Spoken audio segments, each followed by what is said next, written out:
When choosing friends, one must be very careful. Sometimes, behind a seemingly friendly person, a truly sinister personality can hide. Today's story is about how dangerous the wrong choice can be. On August 29, 1994, an emergency occurred in the quiet small town of Winona, Virginia, USA. The postman was on his way to work at around 5 a.m. while it was still dark. As he drove past one of the houses, he saw thick black smoke. Naturally, the postman decided to stop to look around and help the people in the house. When he ran to the front door and knocked, no one answered. He then ran around the house looking for the back door. The man ran to a neighbor's house and called emergency services. Within minutes, both the police and firefighters were on site. At this point, the ground floor was already fully engulfed in flames. When firefighters broke down the door, they smelled a strong odor of gasoline, which was likely used to intensify the flames. After the firefighters managed to locate the source of ignition and extinguish the fire, 4 bodies were found in the house. The victims of the fire were in different rooms and were so badly burned that a forensic pathologist had to be called in to identify the bodies. He was able to determine that 37-year-old Teresa Hodges had died on the living room sofa on the ground floor. She was wearing only her underwear. Her shorts and a lock of hair were found near the stairs, presumably where the struggle began. The body of 41-year-old William Blaine Hodges was found in the upstairs bedroom, partially hidden under a pile of laundry and a torn curtain. In the children's room on the first floor, 11-year-old Winter and 3-year-old Anna were found in bed, huddled together. Both girls were the children of the couple who died in the fire, at least according to the initial version. However, the forensic examination revealed an even more disturbing fact. Since the bodies were not severely damaged, it was determined that none of the victims died as a result of the fire. They were all killed before the fire broke out. Teresa was strangled with clear marks on her neck. Her body was the most severely burned, suggesting the fire likely originated near her. The autopsy revealed that after strangulation, her body had been doused with gasoline and set on fire. The couple's 2 children were shot in the head. Blaine suffered the same fate. .22 caliber bullets were removed from the bodies of the 3 victims. The weapon was found next to the body of the head of the family. Beside him was also an empty gasoline can. The crime scene looked as if the man had killed his children and his wife for some reason and decided to burn the house down. He doused the bodies with gasoline, set them on fire, and then shot himself in the head. Relatives and friends of the couple, however, contradicted this version. They believed that Blaine had no reason to treat his family so brutally and to take his own life. He was a loving husband and father. The investigators decided to analyze the husband's background. It quickly became clear that he had recently experienced some problems. In '91, Blaine was fired from the post office for stealing $4,500 from the till. 2 years later, he was sentenced to a 6-month prison term. He was also ordered to pay double the fine. Blaine's appeal was rejected, forcing him to serve the entire sentence. After his release and the trial, serious financial difficulties arose, making him unable to pay the compensation. The investigators believed that the financial setbacks could have been a valid motive for killing his relatives and subsequently taking his own life. However, the forensic experts who examined the scene gradually encountered inconsistencies that contradicted this theory. The strangest fact was that the revolver found near the body had no barrel. It had simply been disassembled, suggesting that the weapon could not have been used to carry out such a plan. Criminal technicians later confirmed that the internal structure of the barrel did not match the bullets found in the victims. No soot from fire was found in Blaine's lungs, which also raised questions. A disturbing surprise was the cut telephone lines, which gave the impression that an attempt had been made to hinder calls to the police and fire department. It clearly made no sense for a man to cut the lines if he was attempting to take his own life and kill his family beforehand. Nevertheless, when information about the deaths was released, it was not mentioned that it could have been a murder or even a suicide. Even information about the fire was withheld. It was simply stated that the four-member family had died in an accident. However, evidence for the version that a third person was involved in the massacre was only considered as additional circumstantial evidence. The robbery version was not considered. The family was not wealthy, everyone in the neighborhood knew that. Thieves had nothing worthwhile to steal here. The neighborhood was generally quiet, peaceful, and safe, with a low crime rate. Investigators did not believe this was the work of a madman. It was more likely that the act had a personal motive and that someone wanted to take revenge on the Hodges. Most telling was the forensic pathologist's report, which highlighted two important points. Firstly, the manner in which Teresa was killed seemed suspicious. It was necessary to understand why the woman was killed in a different way than the others. As previously mentioned, Teresa was strangled. The rest of the family was shot. The mother and girls were killed between and o'clock at night. At the same time, according to expert opinion, Blaine died long before his wife and daughters were killed. He was killed first. This was another important point. The man's murder happened hours before the deaths of the others. Obviously, Blaine could not have been responsible for the murder of his relatives. Most likely, the Hodges actually had an insidious enemy. To find out who this might be, investigators decided to contact the couple's family and friends. It might also help to reconstruct the events of the last few days in these people's lives. Teresa's mother said that the Hodges family had gone fishing the day before, and on the day of the crime had gone to a conference in a neighboring town, leaving the children in the care of a relative who lived nearby. The mother also said that after Blaine lost his job and fell into financial difficulties, the couple decided to try their luck selling Amway products. Afterward, they told many people about the fabulous missing word they intended to earn with it and encouraged them to join the company. Perhaps some were enticed by these stories. On that day, they had a visit from a guest named Marshall Elroy. He also worked for Amway and wanted to test stain remover, but Teresa's mother didn't know if the meeting had taken place. This information interested the investigators, and they decided to speak with the man. The investigators met with Marshall. He explained that he had met with the Hodges family that day, but nothing unusual had happened. Marshall had gone to the basement with 11-year-old Winter that day and demonstrated the effect of the cleaning product to the schoolgirl. The man recalled that when he arrived at the Hodges' house, a stranger was painting the door. He expressed his displeasure that a year-old girl had gone into the basement with a man unknown to him, but nothing else unusual happened. Marshall then went home, promising to listen to the tape later and make preparations for the next day. Nothing indicated that they expected any problems at that time. The entire family was still alive. Afterward, investigators began to notice oddities. When Teresa called her friend again to check the schedule, she had left a callback number that turned out to be a payphone at a gas station. Teresa could indeed be reached at this number, and arrangements for the trip were made. However, it was completely unclear why the woman had suddenly decided to leave a payphone number and call from there. The answer was simple. At that time, the telephone lines in the house had already been cut. Teresa didn't yet understand what was happening and thought the phone was simply broken. So she used another opportunity to contact her friend. This version was quickly confirmed by Teresa's other friends, who told her about their complaints regarding their communication that day. The woman was unhappy that the telephone at home wasn't working.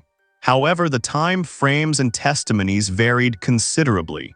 According to the generally accepted version, the family did not go to church the next morning, which seemed unthinkable for them. They were very religious. afterward. According to the plan, a meeting with Amway members was supposed to take place at their house.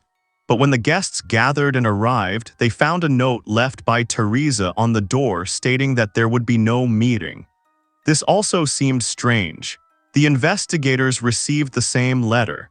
In it, the woman with Teresa's signature apologized and stated that the family had an emergency and therefore all had to leave urgently. The Hodges were probably already dead at this point. It turned out there was so much contradictory information that the police needed more evidence to piece everything together. On the advice of Teresa's mother, the investigators decided to meet with a man named Earl Bramblett. He was the family's best friend.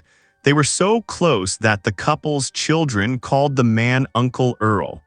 Of course, he must have known more about the couple than anyone else. Earl was working at a printing shop at the time and was supposed to be at his workplace but couldn't be reached. His colleagues were informed that he should report to the station as soon as he showed up for work. On the same day, the man provided feedback to the investigators and arranged a meeting for 5 p.m. after work. When he was informed in the interrogation room about the death of 4 family members who were close friends of his, he seemed very agitated. He even sounded furious that the police should find and punish the murderers. This statement immediately attracted the attention of the investigators because the murder version of the couple and their children had not yet appeared in the news or any reports. Everywhere it was reported that they died as a result of an accident. Even the suicide version had not been uttered anywhere until then. When the man saw the astonished looks of the investigators, he tried to correct himself, saying he had expressed himself incorrectly or misunderstood them. During the narration, Earl then blurted out a few more important details of the murder that only the perpetrator could have known, in particular that Teresa's body had been doused with gasoline, which he could not have known, as the suspicion that he was involved in the tragedy had already taken root in the minds of the investigators. When asked when he had last seen his friends alive, Earl immediately adopted a defensive posture and began to evade answers. The police tried to calm him down, assuring him that they were not suspecting him but only wanted to reconstruct the chronology of events. Finally, the man blurted out that he couldn't remember when he had last seen his friend and his family. It had been a very long time ago. This seemed strange to them because they were very close and met often. Furthermore, one of the Hodges' neighbors had already told the police that he had seen Earl the evening before the tragic events. The investigators decided to try their luck and showed Marshal Elroy Earl's photo, and they were not wrong. It was determined that Earl was the man who had painted the door at the Hodges' house the day before the murder. It was he who had reprimanded his friend's eldest daughter for going into the basement with a stranger. The fact that he allegedly couldn't remember seemed suspicious, of course. When Earl received all this information, he again adopted a defensive posture and denied everything. There was nothing to accuse the man of, and he was simply released. The investigators were 100% sure that he knew more than he was saying. Now it had to be proven that Earl had actually been at his friend's house that day. If he could be caught lying, he could be exposed. Police officers questioned the neighbors. Several people had noticed the pickup truck in the early morning hours before the fire. It was parked near the victim's house and drove away shortly before the fire. The pickup matched the description of the vehicle Earl had used. This meant that he had lied about a long-standing meeting with friends and was the last person near the deceased's house before the fire broke out. During the investigation, it was determined that Earl punched his time card at work 20 minutes after the fire broke out. The driving time from the Hodges' house to his printing shop was exactly 20 minutes. When Earl noticed the mistake, he tried to cover up the entry and was caught doing so. Furthermore, there was a strange circumstance. Earl was not present at the Hodges' funeral, even though everyone knew him as the family's closest friend. All of this only strengthened the suspicion that made Earl the main suspect in the murder of 4 people and the arson. Earl Bramblett was born in Texas in 1942. He was the second oldest child in a family of 5 children. His father was an alcoholic and a very abusive man who tormented them for years. Nevertheless, Earl had success both in school and in sports. As he frequently moved and changed schools, Earl developed the ability to quickly make friends. He seemed like a friendly, easygoing guy. While the teenager attended high school, his mother divorced his tyrannical father and moved with the children to start a new life.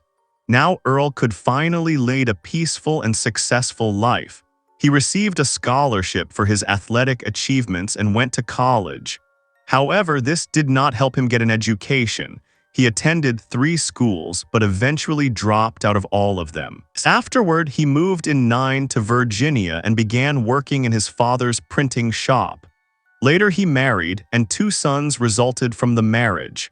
During this time, he also became an assistant track and field coach at the high school.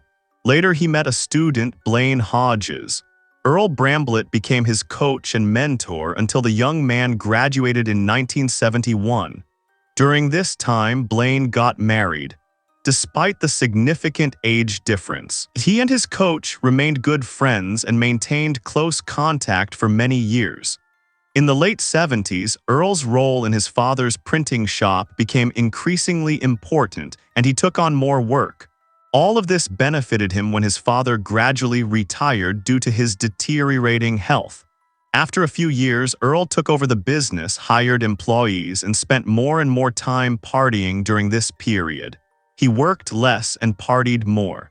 According to Earl, among the female employees was a 17-year-old whom he caught falsifying time cards and punished. To get revenge on her boss, she convinced her 30-year-old sister to accuse Earl of harassment. The man was arrested, but he had an alibi. He was traveling that day. The judge strongly warned the police not to bring the case to court without thoroughly examining the evidence. Earl continued his business, earned good money, and traveled more and more often across the country. However, all these travels seemed quite suspicious to him. Despite his means, he was very and resembled a vagrant who stayed in the cheapest motels or simply slept in his pickup. On their trips through various cities, investigators noticed that the man was always accompanied by young women and men much younger than himself. For example, a 14-year-old schoolgirl named Tammy Akers. She lived only a block away from 30-year-old Earl's family home and spent her time at the printing shop and with his wife Mary, who had 2 younger sisters. They were the same age as Tammy, so their paths regularly crossed. On February 7, 1977, Tammy and her classmate Angela Rad left the house to go to class, but instead decided to skip school and hitchhike into town. They never returned home. The teenagers had already been seen on similar adventures when they skipped school, so their families did not immediately report to the police, hoping the girls would return home. However, when 24 hours had passed, the families became alarmed. It was not the first time the girls had run away, and no one took their statement seriously. The police called the search a waste of time and resources. Police officers urged the parents to return home and continue waiting for their children. Ultimately, this never happened, and the case remained unsolved for years.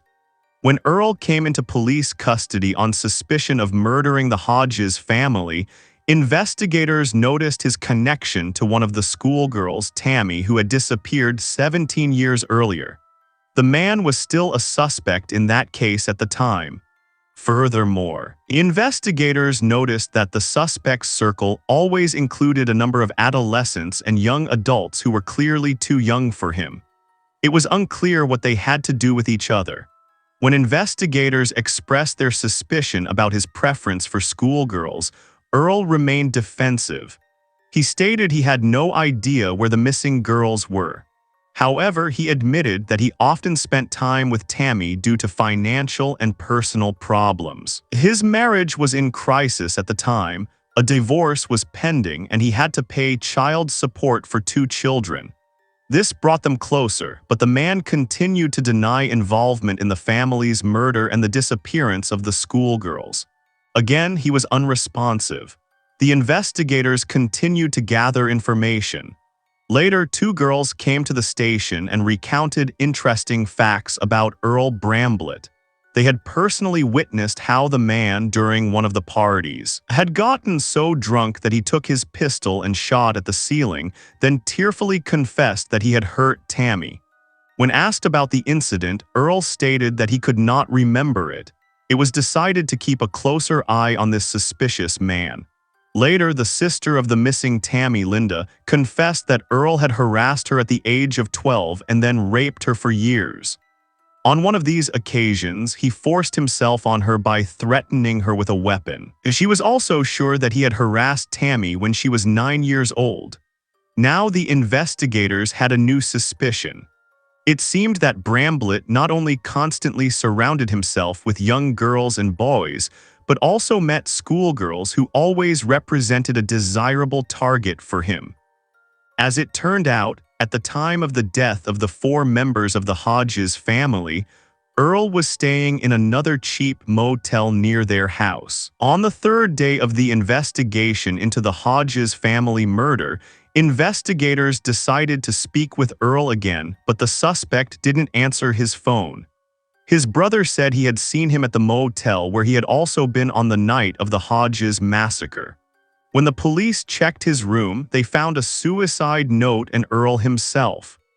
The man was depressed, unhappy with the authorities' visit, and refused to answer questions. The suspect finally agreed to come to the police station in the afternoon but did not appear. The investigators returned to the motel. Earl's room was locked and no one opened it. The investigators suspected that he had, after all, carried out his plan to take his own life. The motel receptionist was asked to hand over the master key as they feared another body might be waiting inside.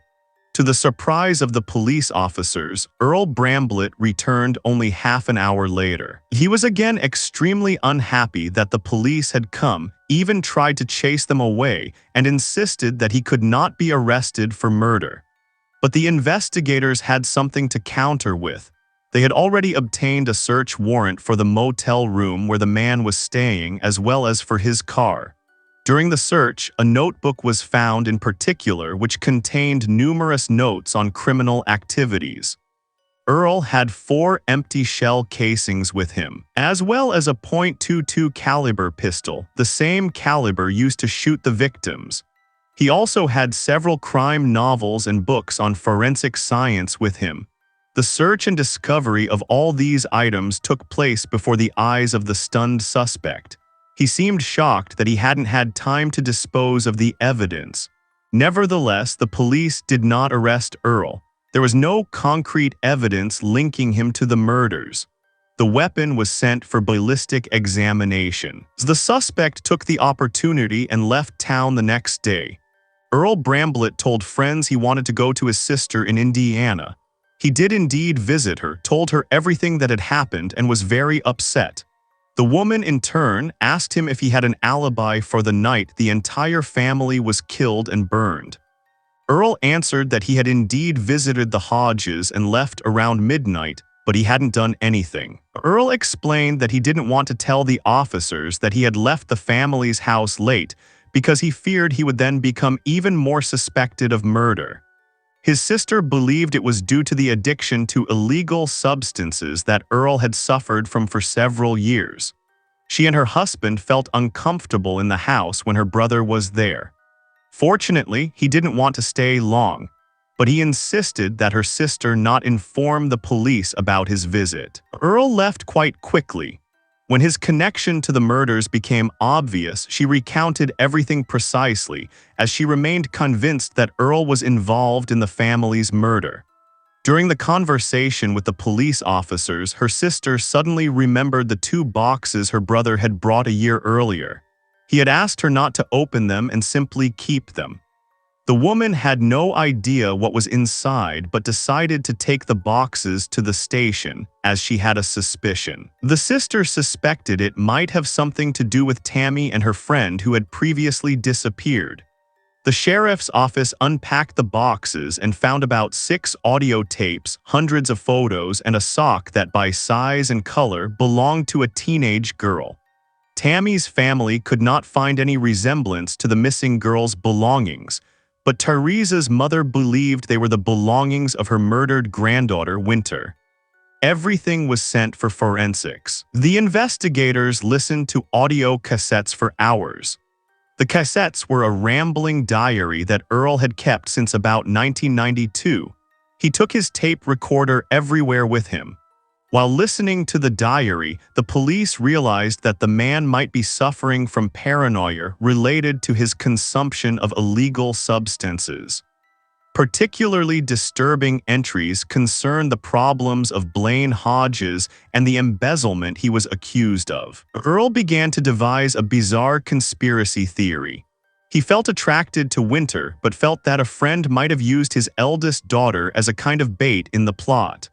Earl was convinced that Winter was deliberately flirting with him. She was a cunning, thoughtful girl, a Mata Hari-type spy. This crazy idea was recorded by him while Blaine was serving a 6-month prison sentence. Despite his incoherent rambling, the important idea was clearly understandable. Earl was indeed unhealthily attracted to his friend's eldest daughter. The whole thing was the diary of a madman in which he tried to justify his animalistic feelings for the 11-year-old schoolgirl with some ridiculous conspiracy theories. To get more information, the police searched the premises of the printing shop where Earl Bramblett worked. Suspicious figures were found, 2 of which were small and 2 large. They showed gunshot wounds that precisely matched the entry wounds of 3 family members. One of the larger figures had its throat cut, which was how the family's mother had died. Such circumstances do not seem coincidental. The information about the injuries of the deceased was confidential, and no one except the police officers had access to it. Earl refused to comment on these strange things. Another .22 caliber pistol was found in the man's pickup truck. After a ballistic examination, it was proven that this was the weapon used to shoot the Hodges. Pubic hairs matching Bramblett's DNA were found on the murdered girl's bed. The police finally had enough evidence to file charges, but Earl had disappeared. He was placed on the wanted list. As it later turned out, he fled to Stark, South Carolina, and lived there for 2 years. He bought a house, got a dog, and took care of it. They went for walks every day and visited the neighborhood store where Earl bought beef jerky for the dog and cheap beer for himself. He started a vegetable garden, bought a house for his sons, and began renovations. In October 1997, a trial was scheduled. Earl had no money for a lawyer. He was assigned a public defender. The lawyer insisted that his client suffered from mental disorders that could lead to a breakdown with tragic consequences. However, this could not be confirmed with the help of experts. During the first interrogation, there were no blood traces on Earl, but there was an explanation. The prosecutor argued that Earl had washed and dried his clothes in the basement of the Hodges house before setting the house on fire. Bramblett claimed all evidence used against him had been fabricated, including a pubic hair and a weapon, and the tape recording of his voice had been altered to create the impression that he was obsessed with Winter. In reality, he had been the family's closest friend for all those years, and had helped them as much as possible during a financially difficult time. Earl gave Blaine a printing press so he could open a mini-printing shop and earn additional income, but Blaine did not support his idea and simply sold the equipment to the church for $4,000, which Earl naturally disliked. The accused also testified that he had helped the family renovate the house to make it nicer for Winter, who didn't like the decor. On the evening before their disappearance, Winter allegedly asked Earl to stay at their house because the girl was afraid someone was after her father, she said. He agreed, but Teresa reportedly didn't let him stay overnight because Blaine might not like it, so Earl left. Now the accused believed that the family might have had enemies who came to kill the occupants. They might have been rivals of Teresa's brother, who dealt in illegal substances and had debts, and the family was killed to intimidate the brother. Teresa's father told the jury that the accused had access to the murdered family's house. The father had advised Teresa a few days before the murder to take Earl's keys to their house and change the locks for safety. One of Teresa's friends confirmed this information and clarified that Teresa was afraid of Earl. The brother testified that the accused had long been interested in serial killers and had read a lot on the subject. The man believed that Earl was preparing for the crime in this way. At the trial, a park ranger spoke who had seen Teresa, the girls, and Earl fishing the evening before the murder. They were all in good spirits, and there seemed to be no reason for concern. The only thing unclear was why the father of the family, Blaine, had not gone with them. It turned out he had a lot to do that day, and the man had to stay home, and the family went with their best friend Earl, whom everyone loved so much. On the prosecution's side, several women also spoke, claiming Bramblett had drugged and raped them with alcohol and illegal substances when they were minors. The defense presented several witnesses who spoke about the accused's childhood: alcoholic parents, abuse, 15 moves, paranoia, and the need to earn money since childhood. Earl's cellmate appeared in court and claimed the accused had confessed to him the murder of the family. According to Earl, his parents had caught him harassing Winter that day, which is why he decided to kill the entire family before they could report him to the police. But Earl continued to deny everything. The picture of what happened gradually became clearer. Blaine was allegedly killed first after he came home. Then Earl attacked Teresa and strangled her on the living room couch. Both girls were shot in their beds. They were not raped. As early as December 16, Earl was found guilty of the murder of 4 members of the Hodges family and sentenced to death. The state of Virginia has since abolished the death penalty, but it was still in force at the time, and Earl fell under it. He was given the choice between the electric chair and lethal injection. The man chose the electric chair in protest, as he considered his conviction unjustified. After the trial, Earl was urged to show remorse and confess to the murders of the schoolgirls Tammy and Angela. There was every reason to believe he was guilty. However, he refused to make a direct confession but instead made the bizarre claim that he had died in a fire. The man refused to comment on his words, although it was clear to everyone that this was a kind of confession for the murder of the 2 girls. Furthermore, the handwriting matched the murder of the Hodges family. All of Earl's appeals and his clemency petitions to the governor were rejected. On April 9, 2003, 60-year-old Earl Bramblett was served his last meal. He had not ordered a special meal. He was served the same food as all other prisoners: scrambled eggs, boiled potatoes, corn, and chocolate cake. When he was given the last word, the man emphasized that he had never killed anyone and went to his death with a clear conscience. Earl thanked his relatives. The murderer's heart stopped beating at 9:09 p.m. that same day. The bodies of the missing girls, Tammy and Angela, have not been found to this day. Could Earl really have had something to do with their disappearance? To this day, some believe that this execution was a miscarriage of justice and that the true murderer of the family is still at large. If you liked the video, feel free to give it a like. That helps a lot with its spread. Also, leave a comment to support the channel and recommend the video further. Subscribe to the channel to not miss new videos. Thanks for watching and take care.